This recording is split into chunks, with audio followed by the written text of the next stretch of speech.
Allahumma 'allimna ma yanfa'una, ya Allah ajarkan kepada kami ilmu yang bermanfaat. Wanfa'na bima 'allamtana, yang sudah Engkau ajarkan kepada kami buat dia berguna buat dunia kami, buat akhirat kami. Waj'alna minar rasyidin, jadikan kami orang yang berpikir lurus, berhati lurus, berkata lurus, berbuat lurus. Allahumma aftah qulubana, bukakan pintu hati kami. Washrah sudurana, lapangkan hati kami. Waj'alna minal ladzina yastami'una al-qawla fayattabi'una ahsanah, jadikan kami orang-orang yang mendengarkan ucapan yang baik, mengiringinya dengan amal yang baik. Allahumma faqihna fid din, dalamkan ilmu agama kami.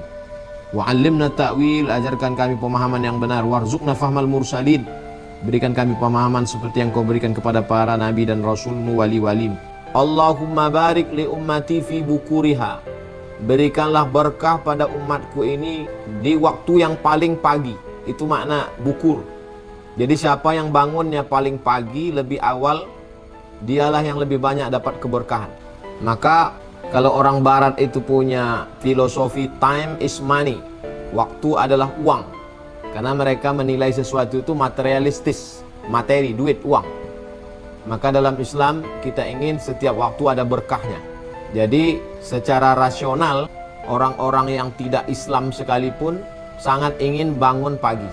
Di Asia Tenggara ini, negara yang paling awal bangun paginya, kata survei, Singapura.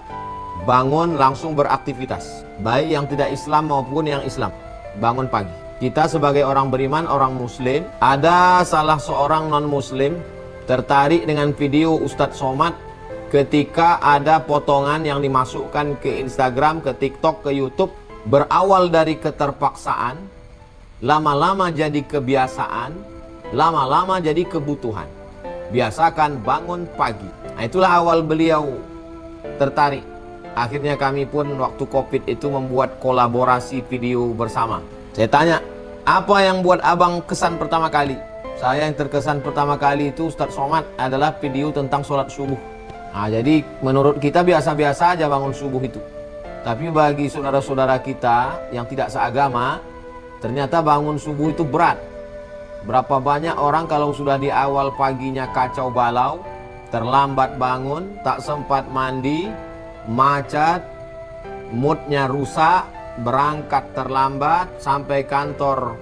Akhirnya hari itu bad mood semuanya, kacau balau semuanya. Berawal dari awal harinya, paginya itu sudah kacau. Sedangkan kita bangun pagi, maka sempat pula mandi. Ada terapi namanya terapi mandi subuh. Jadi ternyata bangun mandi subuh ini membuat semangat sehat. Jadi saya banyak berjalan ketemu dengan orang-orang tua yang sehat-sehat itu, saya suka nanya, berapa umur bapak? 70, 80. Apa rahasia sehatnya? Rahasianya mandi subuh Pak Ustadz, bukan mandi pagi, mandi subuh. Jadi sebelum sholat subuh itu sudah mandi. Yang pertama keberkahan, yang kedua kesehatan badan. Bangun, mandi, fresh, segar. Setelah itu usahakan 1 jam sebelum azan subuh sudah bangun. Jadi kalau waktu Indonesia bagian barat, WIB, kami di Riau, azan subuhnya sekarang lebih kurang jam 5 kurang 10. Maka kalau bisa jam 4 sudah bangun. Santri-santri di Ma'had Az-Zahra jam 4 sudah bangun. Bangun, sholat tahajud, bangun, mandi, bersih, fresh, segar, sehat, harum, mandi. Setelah itu sholat sunat wudhu, habis itu sholat sunat taubat, habis itu sholat sunat tahajud, habis itu sholat sunat hajat, habis itu sholat sunat witir. Menunggu azan subuh berkumandang, maka zikir utama 3. Istighfar, astaghfirullahalazim alladzi la ilaha illa huwal hayyul qayyum wa atubu ilaihi 100. Sholawat, Allahumma sholli ala sayyidina Muhammad wa ala ali sayyidina Muhammad 100. Tahlil, la ilaha illallah, la ilaha illallah, la ilaha illallah. Tak lama setelah itu terdengarlah azan subuh. Lalu kemudian sholat qobliyah subuh. Tentu saja mendengar suara azan subuh ini mengusir gangguan setan. Karena setan lari terbirit-birit mendengar suara Allahu Akbar, Allahu Akbar. Dia pun menjawab Allahu Akbar, Allahu Akbar. Masuk ke telinga, masuk ke otak, masuk ke jantung, masuk ke hati. Badan sehat, badan segar, sudah beribadah, moodnya bagus, energinya bagus. Lalu kemudian sholat sunat qabliyah subuh. disebut juga dengan sunnatul fajri, disebut juga dengan sunnatus subhi. Usolli sunnatas subhi rak'ataini qabliyatan lillahi ta'ala. Qabliyah subuh antara azan dan iqamat. Raka'atul fajri, 2 rakaat fajar, 2 rakaat sunat qabliyah subuh, khairum minad dunya wa ma fiha, lebih baik daripada dunia dan seisinya. Rakaat pertama baca qul ya ayyuhal kafirun. Rakaat kedua qul huwallahu ahad. Riwayat Muslim. Dalam Sahih Muslim ada satu bab khusus. Di dalamnya dibahas tentang waktunya bainal adhani wal iqamah, tentang rakaatnya rakaataini, 2 rakaat, tentang namanya rakaatul fajri, 2 rakaat fajar atau qabliyah subuh, tentang ayatnya rakaat pertama kuliah, rakaat kedua kulhu, tentang keutamaannya khairum minad dunya wa ma fiha, lebih baik daripada dunia dan seisinya. Menurut ulama maknanya pahalanya lebih besar daripada dunia ini beserta isinya. Pahalanya lebih besar karena dunia beserta isinya akan berakhir dengan kiamat, sedangkan pahalanya tidak berakhir sampai kita menghadap Allah. Lebih besar, lebih kekal, lebih dahsyat, lebih agung daripada dunia beserta isinya. Sedangkan filosofi maknanya, orang yang qabliyah subuh, dia sudah bangun lebih awal, dia mendapatkan rezeki, badannya sehat, badannya segar, tidak bermalas-malasan. Jadi ada filosofi orang zaman dulu, jangan sampai rezeki dipatuk ayam. Artinya apa? Ayam lebih dulu bangun daripada dia. Sudah dipatuk ayam, rezekinya diterkam kucing, dimakan harimau, baru dia bangun. Kita usahakan sebelum ayam berkokok sudah bangun. Sebelum ayam mencotok rezeki kita, kita sudah merebutnya duluan. Sebab keberkahan itu dilemparkan seperti padi beras yang dilemparkan. Maka mana yang paling kuat cotoknya, ayam paruhnya, dia ada yang paling banyak mendapat. Berebut-rebutlah kita dengan ayam, berebut-rebutlah kita dengan angsa, dengan itik. Sebelum mereka bangun terjaga, kita duluan. Maka kita sudah mendapatkan keberkahannya. Jadi secara logika akal rasional, secara pahala yang bersifat tidak kelihatan, dua-duanya dapat. Setelah itu kita pun sholat subuh berjamaah ke masjid, ke surau, ke langgar, ke musola, ketemu dengan orang, bertatap muka, berdialog. Si Anu tidak datang, kenapa dia? Sakit dia keluar kota, oh anaknya meninggal, oh istrinya meninggal, oh ada kepedulian. Jangan sampai tidak jumpa, tidak ketemu, tiba-tiba mati karena kamarnya sudah berbau bangkai. Berapa banyak orang di kota tak pernah jumpa, tak ketemu, tiba-tiba sudah hilang saja. Nah, maka dalam Islam ini hablum minallahnya ada, hablum minan nasnya ada, kesehatan badannya ada, kesehatan mentalnya juga ada. Yang bangun subuh itu hablum minallahnya ada, hablum minan nasnya dapat, sehat badannya ada, sehat mentalnya juga ada. Lalu kemudian setelah sholat subuh berzikir, zikir-zikir yang diajarkan oleh Nabi SAW. Syukur-syukur bisa di masjid sampai terbit matahari. Sholat sunat isyraq 2 rakaat. Dalam biografi Ibnu Taimiyah, kata muridnya, Ibnu Taimiyah itu habis sholat subuh membaca surat Al-Fatihah. Matanya mendongak ke atas. Bismillahirrahmanirrahim. Alhamdulillahirabbil alamin arrahmanirrahim maliki yaumiddin iyyaka na'budu wa iyyaka nasta'in ihdinas siratal mustaqim siratal ladzina an'amta 'alaihim ghairil maghdubi 'alaihim waladdallin. Amin. Sampai terbit matahari. Jadi setiap Rabu subuh, Selasa malam Rabu kajian bersama Hijrah Ustadz Abdul Somad. Rabu subuh besok membaca Riyadhus Shalihin di sepanjang jalan Kamboja Ma'had Az-Zahra, 2 musola, 2 masjid. Jadi yang mengikuti secara online untuk waktu Indonesia Barat, Aceh, Sumatera Utara, Riau, Kepulauan Riau, Jambi, Bangka Belitung, Palembang, Sumatera Selatan, Bengkulu, insya Allah itu bisa langsung selesai membaca itu sholat sunat isyraq 2 rakaat. Sampai jam 6 kita baca kitab, 6.30 selesai tanya jawab, sholat sunat isyraq 2 rakaat. Tidak ada alasan untuk tidak sholat sunat isyraq dalam sepekan, karena bisa mengikuti kajian. Andai sholat subuh di masjid, habis itu hidupkan handphone, langsung dengar kajian. Sampai jam 6.30 tutup, sholat sunat isyraq, pulang ke rumah, siap-siap berangkat kerja. Bagi yang tidak bisa, jangan berkecil hati. Jangan batasi amal kebaikan hanya pada satu pintu saja. Masih banyak pintu-pintu yang lain. Jadi orang yang terbiasa subuh tidak sholat, lambat bangun sampai jam 8. Kalau dia berangkat kerja bagaimana? Terlambat. Sampai di tempat kerja sudah kena marah, hari itu sudah bad mood, kena macet lagi, sumpah serapah, caci maki, tak sempat mandi, badan tidak nyaman. Nah itu jadi efeknya kemana-mana itu, sistemik itu. Sedangkan kalau kita bangun lebih awal, kita lebih tenang, badan kita fresh, pikiran kita segar, otak kita tidak kacau, hati kita sudah berzikir, Ala bi dzikrillah tatma'innul qulub. Ketahuilah dengan banyak berzikir hati menjadi tenang. Nah, ini beginilah terapi yang diajarkan agama Islam. Agama Islam ini tidak hanya berpikir tentang mati, tentang hari kiamat, tapi juga berpikir bagaimana kita menjalani kehidupan kita ini.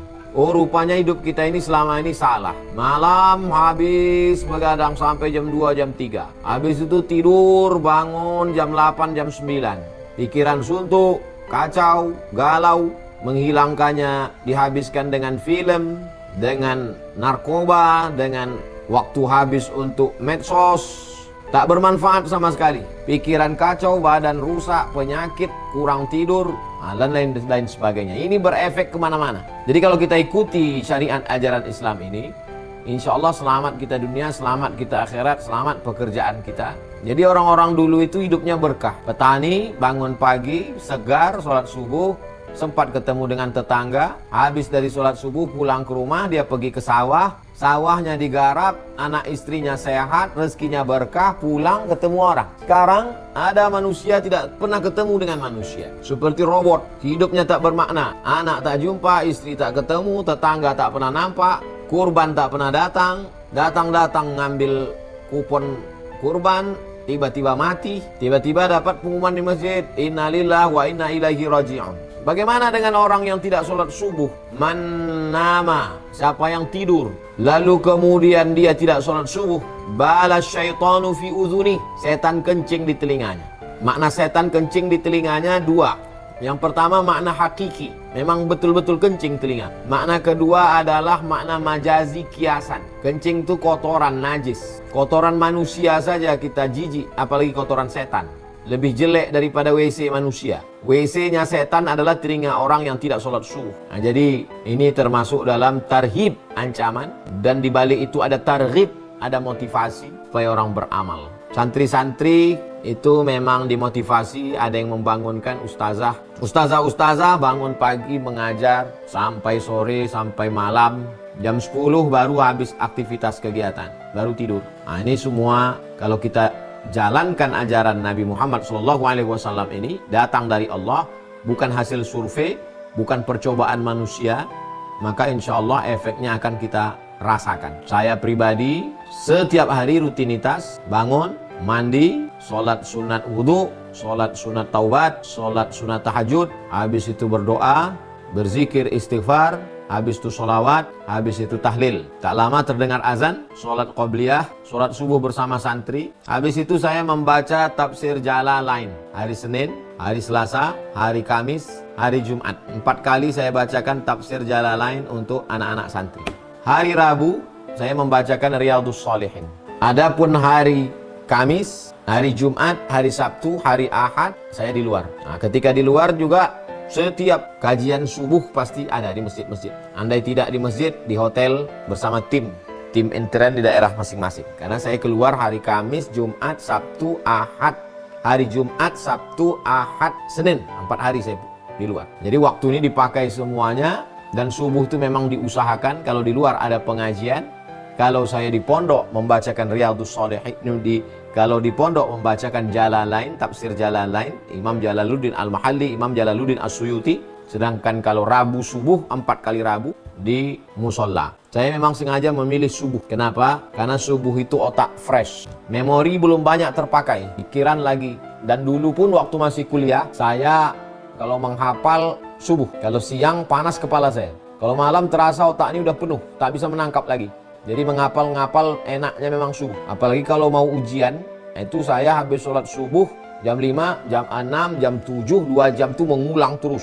Nah, nanti masuk ke kelas jam 8, itu udah fresh hafalan-hafalan. Memang kebiasaan dari dulu, dari sejak kuliah sampailah sekarang. Jadi apa yang kita lakukan hari ini, itu adalah ajaran yang kita lanjutkan dari orang tua kita, dari guru-guru kita, sampailah ke anak cucu kita, sampai ke santri-santri, termasuklah bapak ibu yang ada di komunitas hijrah bersama Ustadz Abdul Somad. Orang tua saya memang dari dulu sampai meninggalnya memang terbiasa subuh, sebelum subuh.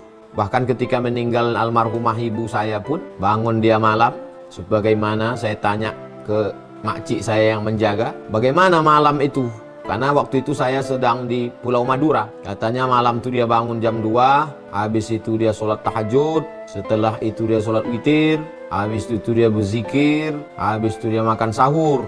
Habis makan sahur, karena hari Senin mau puasa. Habis makan sahur, menunggu mau sholat subuh, ditontonnya YouTube. Ditontonnya YouTube kau, ditontonnya YouTubemu, kata makcik saya. Nah, habis itu pas mau menjelang sholat subuh, baru dia ke kamar mandi, ke toilet, sakit kepalanya. Lalu kemudian dibawa ke rumah sakit, meninggal. Nah, jadi memang kebiasaan dari dulu tidak pernah meninggalkan malam subuh, karena ini waktu mustajab dan sudah menjadi kebiasaan.